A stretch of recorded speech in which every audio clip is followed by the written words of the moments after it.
지나왔어요. 예. 이거. 예.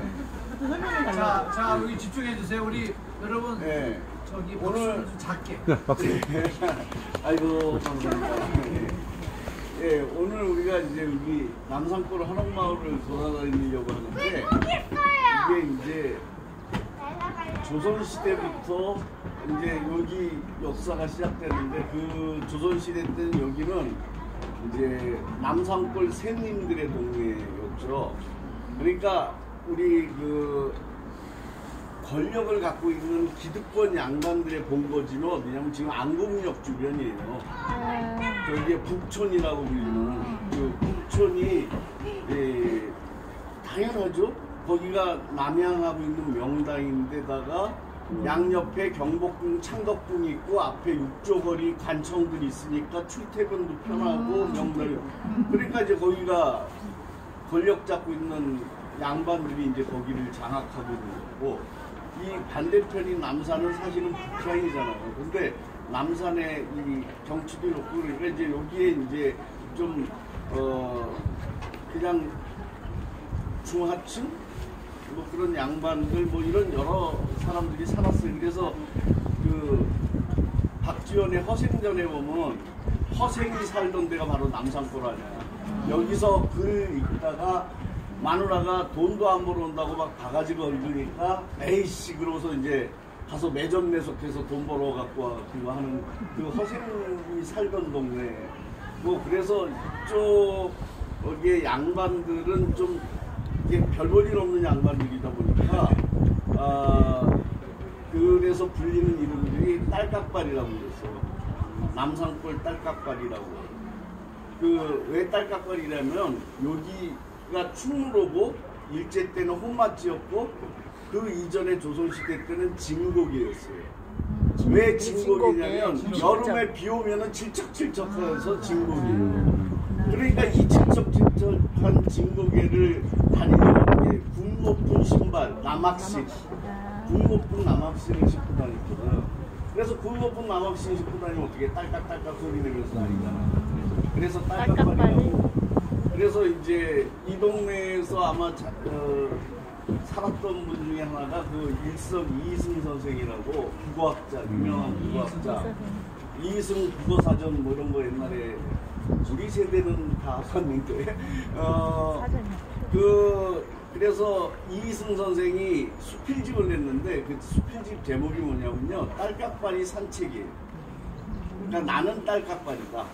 그러니까 나는 평생 권세를 탐하지도 않았고 돈을 탐하지도 않았고 내 학자로서의 쫀심 하나 가지고 내 평생을 살아왔노라.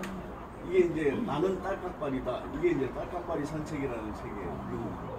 그렇게 이제 사실은 크게 별 볼 일 없는 동네. 그렇지만 경치가 좋고 그러니까 저 산 중턱쯤에 이제 힘 있는 사람들의 별장, 정자 이런 것들이 있었고 요 밑에 사는 거는 그냥 그런 허생 같은 사람들이 살았던 딸깍발이들 동네였는데, 이 동네가 이제 부상을 하게 된 거는 갑신정변 일어나고, 갑신정변 당시에 일본 공사관이 어디 있었냐면 지금 안국역 옆에 천도교 중앙대교당 수내관 옆에 그 천도교 중앙대교당 자리가 일본 공사관 자리인데 갑신정변이 끝나면서 그때 불 났어요. 그래서 일본 공사관 자리로 새로 자리 잡은 게 바로 여기. 정확하게 얘기하면 저 뒤에 건물 보이죠? 유스호스텔. 여기가 아니라 저기구나. 여기 유스호스텔 저 앞에. 거기 가면 지금 한일합병조약 체결된 장소라고 해서 그게 있어요. 그 장소가 어디냐면 저기가 일본 공사관이 여기 자리 잡고요. 그 일본 공사관이 일사조약 체결되면은 통감부가 설치되니까 통감부로 바뀌어요. 공사관이 통감부로 바뀌고, 통감부가 너무 비좁으니까 공사관하고 통감부는 일이 다르잖아요. 그러니까 이제 그 새로운 통감부 목조 건물을 짓는데 그게 어디냐면 서울예전 위에 애니메이션 센터, 미라초등학교 아래. 거기에 이제 통감부 건물을 새로 짓게 되니까 이 통감부였던 데가 이제 통감관저가 되죠. 그리고 통감부가 나중에 한일합병조약 체결되면서 총독부가 돼요. 그래서 1925년까지 총독부가 사실 여기 남산에 있었어요. 그 애니메이션 센터에. 그러니까 여기 통강 관저는 당연히 뭐가 돼요? 총독 관저가 되는 거죠. 그러니까 이게 통강 관저로 있을 당시에 여기서 이한영하고 대라우치 사이에 합병 조약이 체결돼서 한일 합병 조약 체결된 그런 역사 현장이 바로 여기 뒤에 저 뉴스 호스텔 옆에 저 건물 그 자리거든. 바로 뒤에. 거기가 공사관이 있었어요. 원래 그 다음에 이제 그 무렵부터 서울에 외국인들이 들어오기 시작하거든요. 그런데 우리가 외국에 가거나 할 때 어디에 먼저 머무르지? 처음에 주거지가 어디에 형성이 돼요? 외교 공간 주변에 만들어지잖아요. 중국에도 그 무슨 왕진군인가 뭐 거기. 그러니까 외교 공간 옆에 있어야지 자신의 신변 안전이 보장돼요.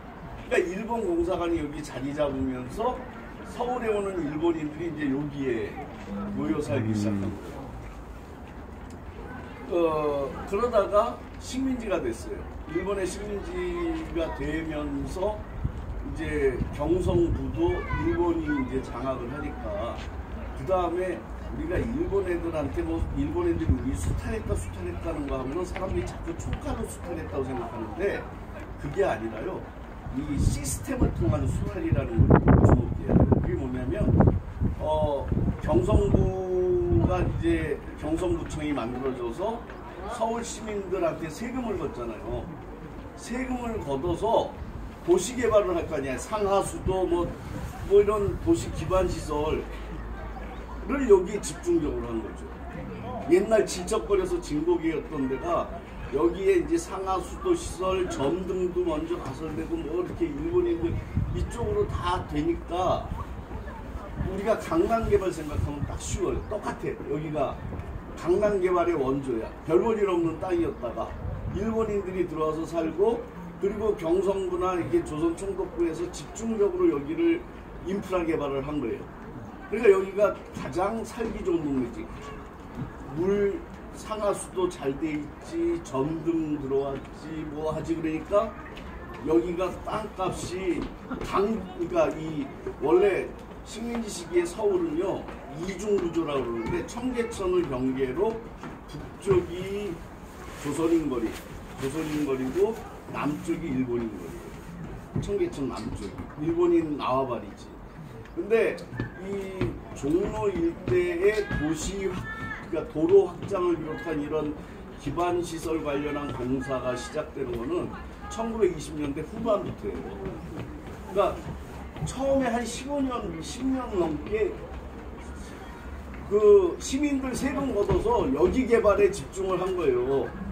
그러니까 수탈이라는 게 총칼로 수탈하는 게 아니라 그렇게 하니까 여기 땅값이 뭐 몇 배, 10배 넘게 올라오는 거죠.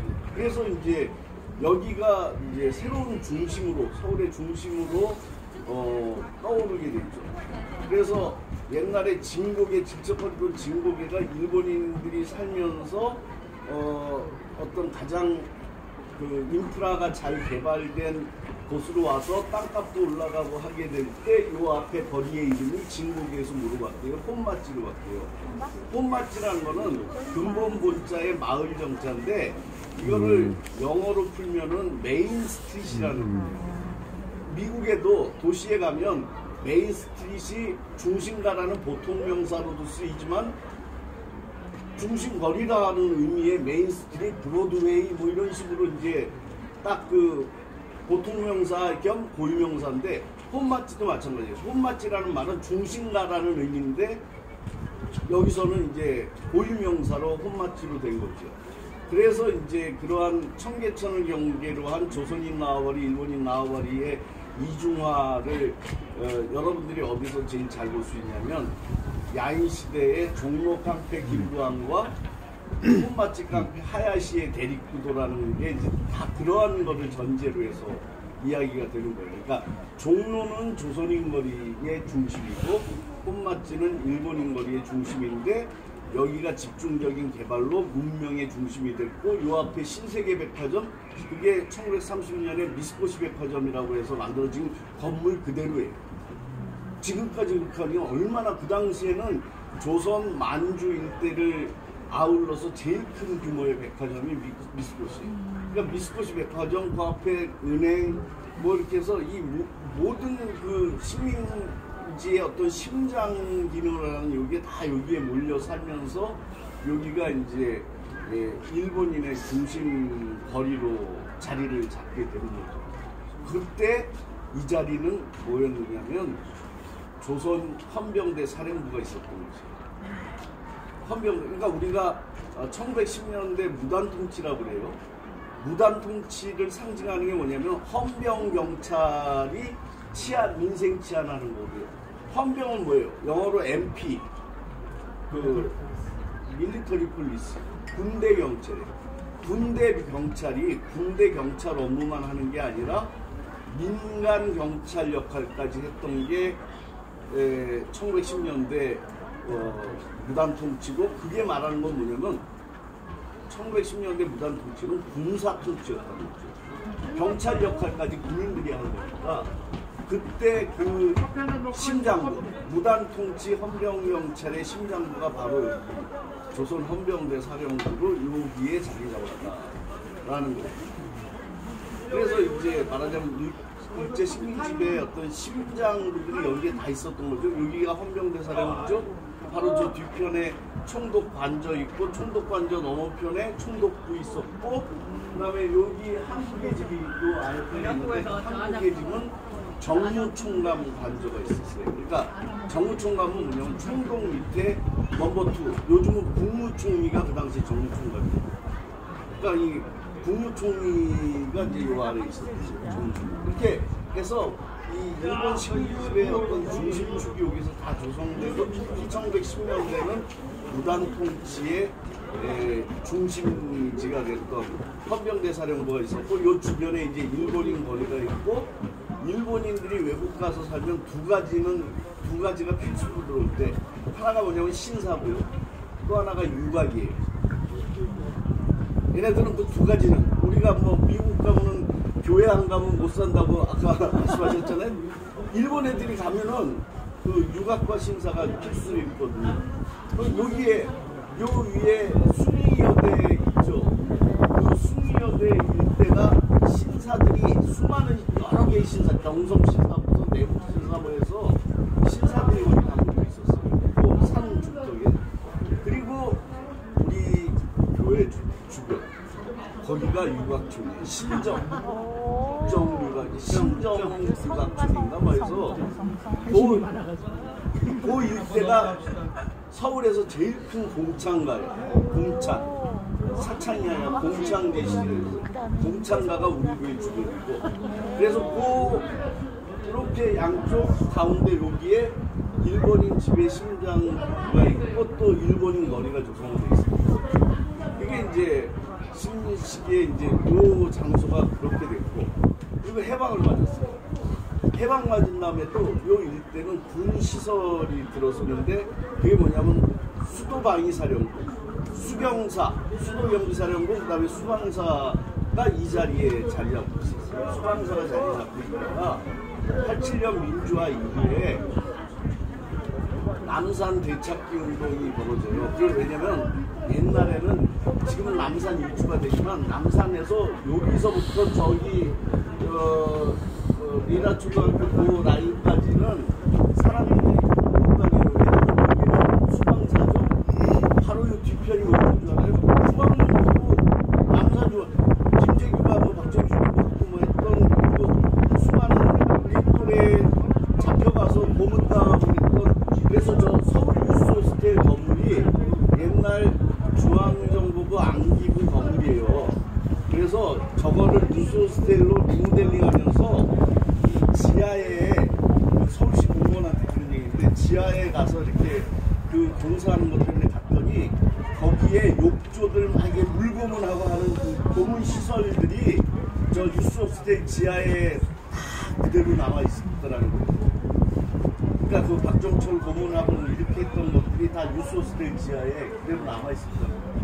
그래서 이제 여기는 수방사 있었고, 저기는 안기부 있었고, 이렇게 되면서 남산이 사실은 3분의 1을 못 쓰게 되는 그런 속에서 민주화 이후에 남산 살리기 운동을 진행하면서 이제 안기부는 저 어디야? 저 인문동인가 어디 갔죠? 인문동이죠. 네. 인문동으로 가고 지금 안내죠. 그다음에 수방사는 남태령으로 하고 그래서 여기가 이제 빈 거예요. 여기가 비게 되면서 여기에 이제 한옥마을을 그러니까 요 자리에 수방사가 떠난 여기에 한옥마을을 이제 조성하기로 하고 여기에 서울의 그 사적으로 지정된 대표적인 한옥 5채를 여기에 이제 옮겨놓은 거예요. 네. 그리고 사실은 그러니까 참 저거죠.